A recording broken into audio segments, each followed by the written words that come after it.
Hello and welcome to the Outside the Cockpit post-race show for the Bahrain GP. My name is Sam Donzik, joined by Julian Quintero. How are you doing today, Julian?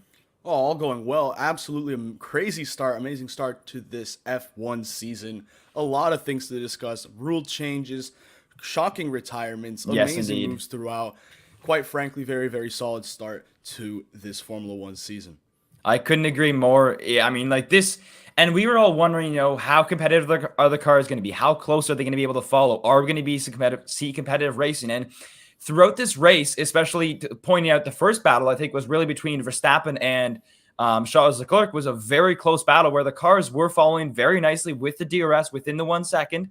Verstappen made a few aggressive moves, one too many, a little bit. He locked up his one tire, which ended, I think, balding his one front rear tire, which ended up probably causing him a little bit later down in the race. But regardless, we saw that the cars can follow. We saw even at the beginning of the race, in the opening lap, near the back of the pack, there was like a large pileup of cars just really closely following each other. So it's great to see. First thing I want to talk about is that Ferrari 1-2 finish, because, ladies and gentlemen, Ferrari are back. Charles Leclerc won the race, obviously, with Carlos Sainz putting in an excellent performance, finishing P2. And then obviously Lewis Hamilton squeaked in there for the podium after overtaking not one Red Bull, but two Red Bulls, which we'll get to a little bit later as well. No, absolutely amazing there for Ferrari.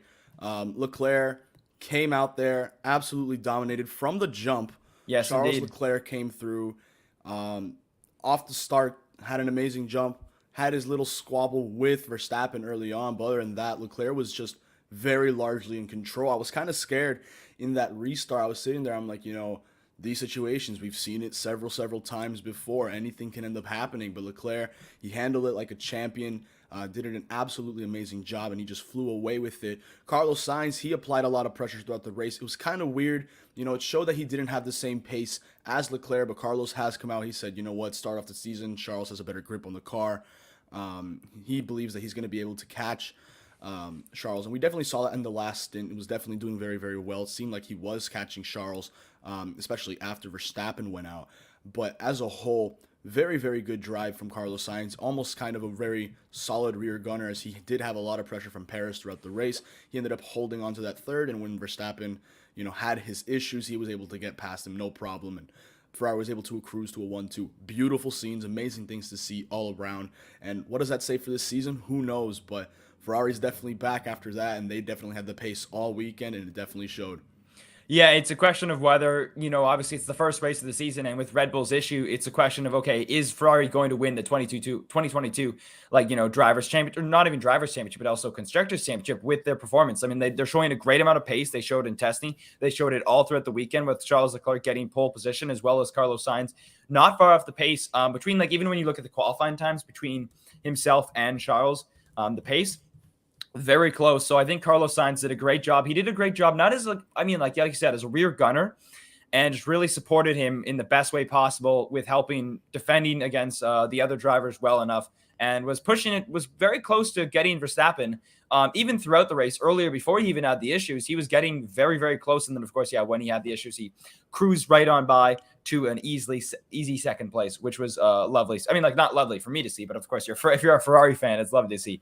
For me, it was a bit of a heartbreaking finish, Yeah. obviously, because Red Bull not only had one retirement, but technically two cars that didn't really finish inside the points. Do you think, again, we don't really know what these issues are, but I think Red Bull will be able to fix these issues, or should be able to fix these issues for the next race. But I just think that with these new regulations, do you think reliability is going to be a question throughout the season, potentially, as we might see other retirement issues with these new cars and mechanics getting a grip on understanding these the new dynamics of the new cars? Well, we're definitely going to have to see what ends up happening on that front. It's a new season, it's new regs, and it was only the first race of the season. Throughout preseason testing, Alpine was the one everyone's like, oh, they're getting enough in there. McLaren ended up having reliability issues throughout as well. You didn't really see it often with Red Bull, but the one thing I do got to say for Red Bull is this is very concerning, because despite all the problems other teams had, McLaren had a torrid race, a bunch of the other teams that just were not up to speed. Their car wasn't good enough. Red Bull definitely demonstrated that they have a car that can definitely compete. We ended up seeing with Gasly and with Sonoda, their sister team in AlphaTauri are very similar. But with Gasly's retirement, Verstappen's retirement, and Perez's retirement towards the end of the race, with all three of these drivers, all their issues basically tying back to the power system that Red Bull is providing with Honda, and specifically the electrics that are also attributed to the engines. The real question right here isn't so much is reliability going to be a problem, is Red Bull screwed? And I know it's very early in the season. It's only Yeah. one race. Anything can end up happening. It might have been a fluke. Who knows? But for almost the entire race, we had all 20 cars on the track, no problems, at least on a reliability standpoint. Most of the issues were tire wear. That was the main issue most teams had.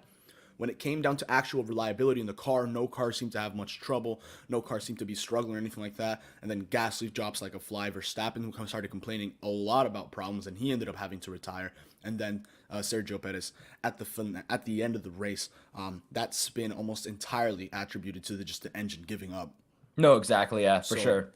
it's an absolute nightmare scenario right there for Red Bull to get it off the jump. They're title favorites for every single aspect, and people obviously want to see if Max Verstappen can retain that championship this season. That's obviously going to be on the cards, and Verstappen, with the way that he was racing today, you can definitely see, like, Red Bull has a good car. Verstappen is still an amazing driver, and you can definitely see them challenging. But is reliability going to harm him? We're going to see an early 2000s McLaren situation here where it's like they clearly might have the best car on the grid, but if you can't be finishing races, it's not going to be going your way.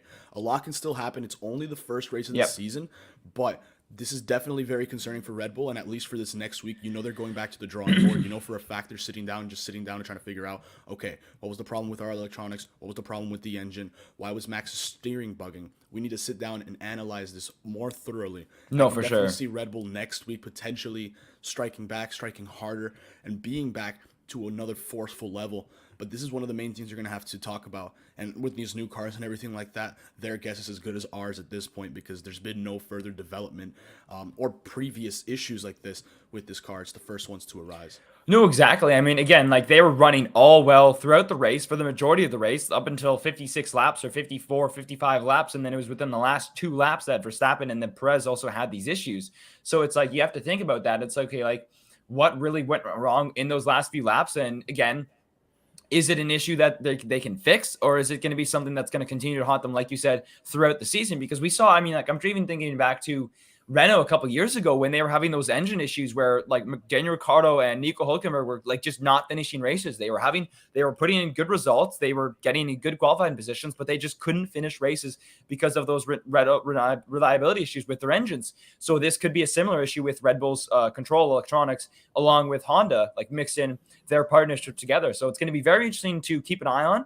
And again, hopefully it doesn't, because it would be really nice, honestly, if we could have a 3-team battle between Ferrari, Red Bull, potentially maybe Mercedes get some developments. And I Yeah. mean, they look better they look decent in Bahrain. They didn't look terrible. They clearly weren't on the pace of Red Bull or Ferrari, but again, they were still able to squeak out the podium due to Red Bull's issues. But I think it'd be great to see a 3-team battle for the championship, or even just a 2-team battle between Ferrari or Red Bull. So that's going to be definitely something to look for as well.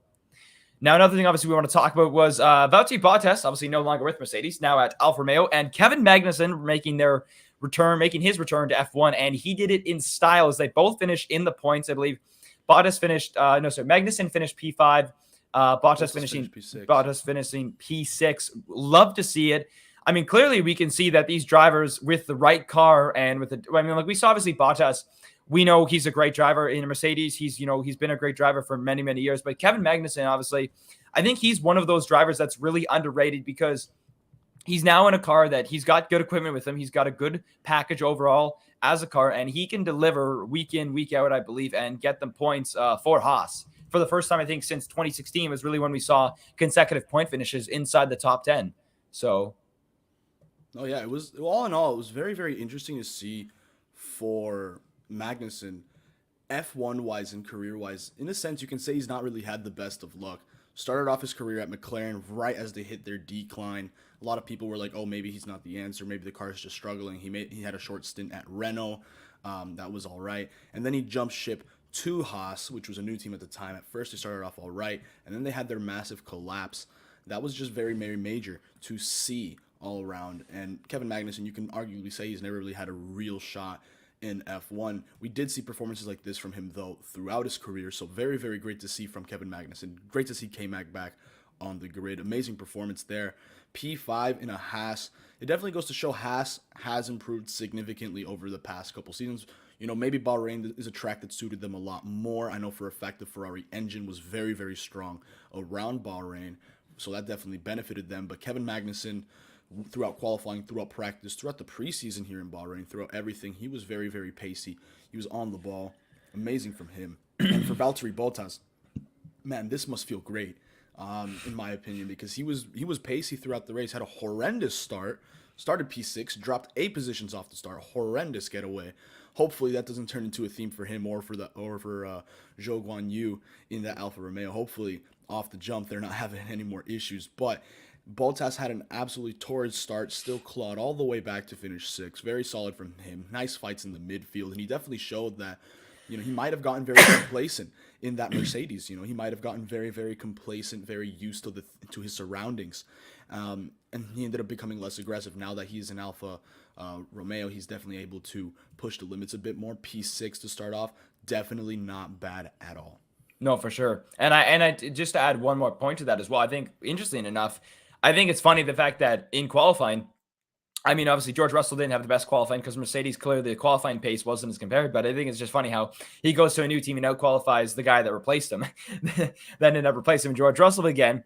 It's one-off qualifying. I just thought it was interesting. But, I mean, yeah, great for both drivers. Love to see it because they're great personalities in F1, and they deserve to, have good shots. And on that point about being aggressive, I think for sure, Valtteri Bottas did really get just comfortable and safe with Mercedes. He knew his role as the number 2 driver. He respected the orders, but now it's like he's in a new team. He can somewhat be the lead driver because he's the veteran driver versus the rookie in Zhou Guan Yu. So in my mind, he can stick his elbows out. He can be aggressive over this season, and hopefully he continues to have good starts. Have better starts, because obviously we've saw even a lot of times over the past few seasons, last year especially, even in the Mercedes, sometimes he doesn't get the best starts away, especially if he's starting a little bit further back on the grid. It's not always easy when you're used to being up at the front 1 and 2. You gotta now work your way through some traffic a little bit, but it was still good to see for him to finish in the points and finish in the top 10. Obviously, finishing in the top 10 was Mercedes finishes on the podium now, which again, a lot of people weren't expecting this because a lot of people are expecting kind of Red Bull to be up there with Ferrari on the podium. Obviously, if they didn't have the reliability issues, then Mercedes, you could argue that they wouldn't really be up there. But still really good to see, I guess. I'm not really good to see, but I guess it's interesting regardless to see that Lewis Hamilton still on the podium. And also not really good to see. Don't let your bias show there, Sam. I'm sorry. I'm wearing the Red Bull shirt. I'm trying not to. No, sure. I understand entirely. My opinion, though, on this, was Mercedes, at least Lewis Hamilton, has shown, hey, the car might not be the best on the grid anymore, but we have 2 very talented drivers. George Russell started 9th. He clawed through, sat P6 right behind Hamilton for most of it. With the Red Bull woes, he ended up hopping up to 4th. Very solid outing for Russell. Very quiet on his sense. It wasn't any flashy moves or anything, but he got the job done. He got up right behind his teammate and stayed in those positions that they were expected to be in. Hamilton, he was doing what he could. He was definitely pushing it. Heck, he even passed Perez through that pit stop phase where it was very awkward. We didn't know who was stopping, what was going on. And again, that just goes back to the tire wear once more being absolutely atrocious around this track for these teams. Definitely the new tires are definitely demonstrating how much more complicated they are. But Lewis Hamilton, the one thing I got to give him credit for is even without the problems that Perez was having towards the end, he was pressuring Sergio Perez throughout the race. He was right up with him. And you can definitely just say, hey, look, Mercedes might not be it right now, but if they're going to stay as consistent as they are, if they can consistently stay in these positions while they're improving the car, towards the end of the season, we can definitely see them make a push. Lewis Hamilton, you cannot bring it out of question. One of the best drivers we've ever seen in any plane of motorsport. Absolutely talented. It's like there's no lacking of talent in this guy. And the same I know what you mean. Yeah, he's not talentless. Yeah, he's talentful. Yeah. George Russell is an absolute stud as well. Yes, very quiet race in the sense that it wasn't flashy. The camera wasn't really on him. I guess they got to give a bit more sponsorship money to George Russell so he can appear more on camera. Exactly. But absolutely amazing drive from both of the Mercedes drivers. No mistakes whatsoever from them. You can definitely see them improving throughout the season. And who knows, maybe the car isn't as bad as we thought it was heading into it, seeing how much Sandbagging, Hamilton and sandbagging.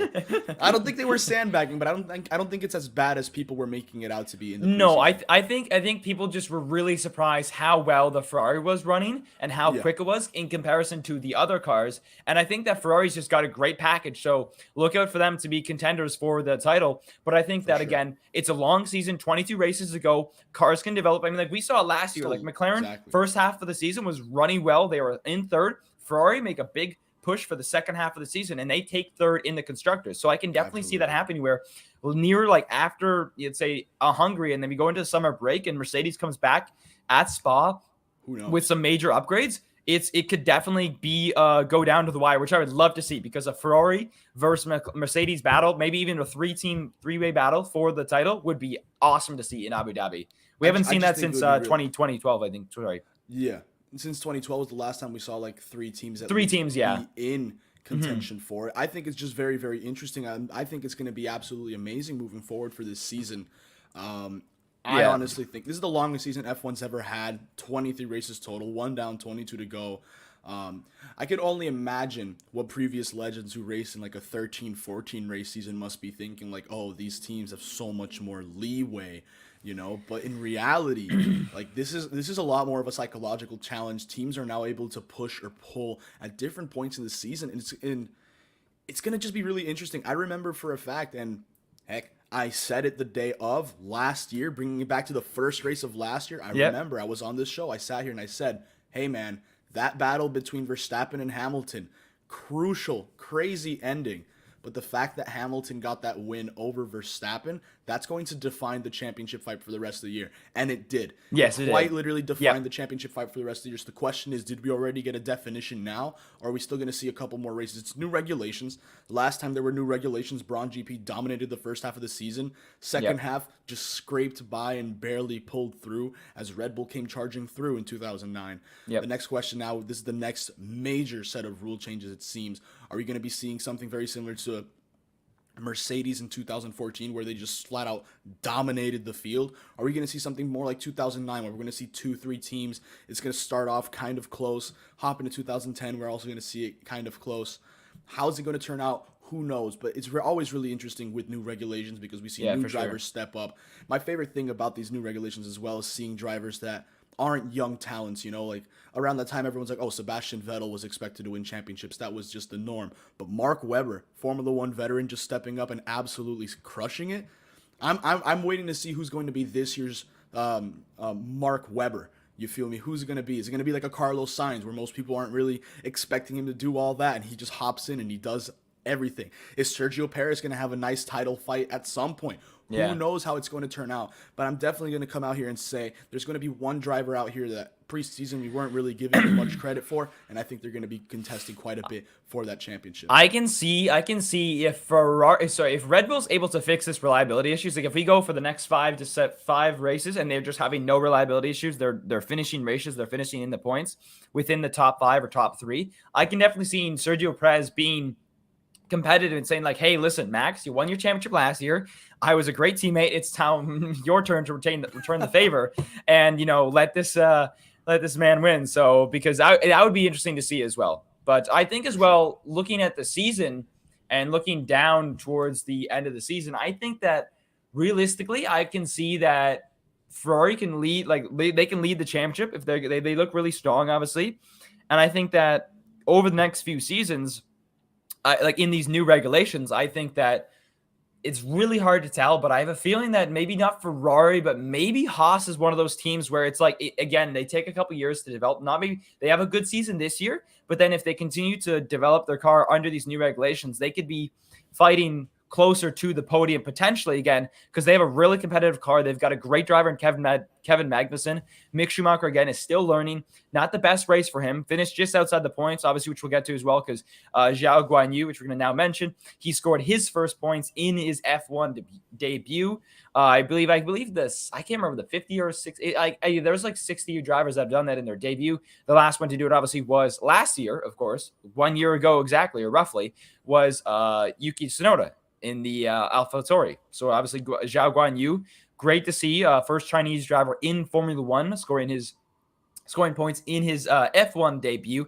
Do you think though, looking at obviously there was a lot of talk about Zhao Guan Yu into Formula, like into the seat, and whether he really deserved that seat versus like he's been in F2 for 3 years. He didn't end up winning F2 in any of those 3 years, but do you think he has the talent to prove to potentially not only win an F1 race, but potentially win an F1 title in 5 or 10 years from now over his F1 career?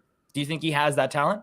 Quite frankly, who knows? And the main reason why I say it, so many times we see absolutely talented drivers come through, dominate F2, dominate F3. They just come flying through and they don't end up winning championships. Other times we see drivers just kind of appear out of thin air and they just absolutely surprise us in many, many ways. Yep. Granted, of course, these young guys that get hyped up, they're the ones that people are like, oh, he's going to be this, he's going to be that.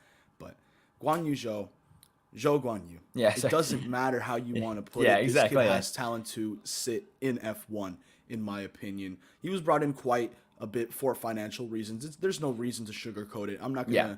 I'm We're not going to stand cover here it. and think Yeah. that it's not. He is, and it's one of the things that happens in F1. It comes down to money and everything. But if you looked at his 3 seasons in F2, he was still a very competitive driver. He was actually in part of the Renault Academy back when they were Renault, and he was actually before they ended up officially bringing back Fernando Alonso. One of the main people that they were talking about taking that seat was Zhou Guan Yu. Yes, so of course, he brings in that. a good bit of money, but he has good pace. He has demonstrated that he is a talented driver. I don't think there's a driver on an F1 grid, especially nowadays, where you can say that guy is not an F1 caliber driver. Even Nikita Mazepin, was he amazing? Were there other better candidates? Yes, they were, but he's still an F1 level talent in my opinion, because we have so much talent nowadays in motorsport. So to say that Zhou Guan Yu does not deserve to be an F1, if anyone comes out and says it, they're just wrong, because he's demonstrated before that he's very fast. He's definitely brought the fight, and now he's gotten F1 points before Mick Schumacher.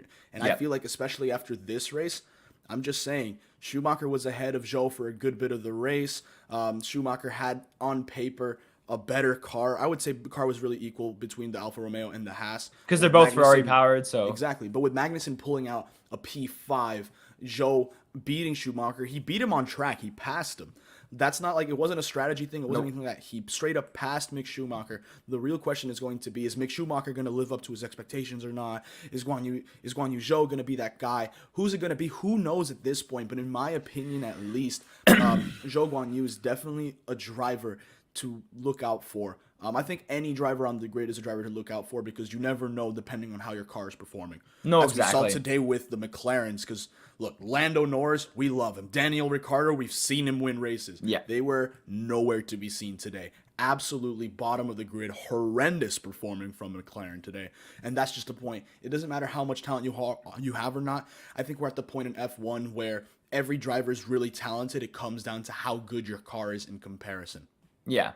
And it's interesting because obviously a big topic in F1 is saying like, okay, it's just the car. Like, it's not the driver. Like, the driver, it takes amount of, like, every driver is skillful. And again, certain times, certain drivers like Lewis Hamilton versus another driver, he'll definitely have more talent and he's able to extend his tire life, understand bolder strategy and like when to make the right move. Because obviously Max Verstappen, one of the things he's still learning, he's been in F1 now for almost 7 seasons, but obviously, he made some very aggressive moves on Charles Leclerc multiple times, and that one last time he did, he ended up balding his right tire. Would Lewis Hamilton make that move? Would Fernando Alonso, Sebastian Vettel, those veteran drivers, they have that experience. That experience is something you cannot just you have to wait for it. You have to earn it. You cannot buy it in any way. And we see it in not only just in F1, but in any sport as well, like especially NASCAR and other motorsports, experience is huge, and the veterans are guys. Yeah, there you guys. You need to have a good balance between a young guy like a Max Verstappen and a veteran like a Sergio Perez, who's been there. He's been there. Like he was on like Force India when they were Force India. Like so, and now they've changed. So but in terms of Zhao Guan Yu, it's great to see obviously him scoring points in his F1 debut. I'm excited to see how he does in the season as well. And what transpires over his F1 career. And I wish all the best for him, because I only wish for the best for F1 drivers. Yeah, I never want them to, fail or burn. Even obviously Nikita Mazepin, I even felt bad for, because it's like, hey, you know what? He, at the end of the day, I don't agree with everything that he's done, but regardless, still a talented driver that deserves to be there in F1, and so does Zhao Guan Yu, despite what the money will say. Still is to be deserving of that seat. But I'm excited to see what happens next weekend, obviously, because they're going back to Jeddah. And that's going to I'm be excited to see that yeah, one. that's going to be very interesting because considering the last time we raced at Jeddah, obviously Max and Lewis, they collided a bit, and also it was a very tight circuit, very tight track. Very exciting to see. So the racing should be very good, especially with these new cars and how close they can follow. And it's going to be super exciting. So that'll be good. Next weekend, March 27th, is the Grand Prix. So a week from today. Oh, Thank I'm you guys for excited. watching. Make sure to subscribe to our YouTube channel and check out theinibitionsports.com for more content. I've been Sam Donzig. This has been Julian Quintero, and we'll catch you on the next one.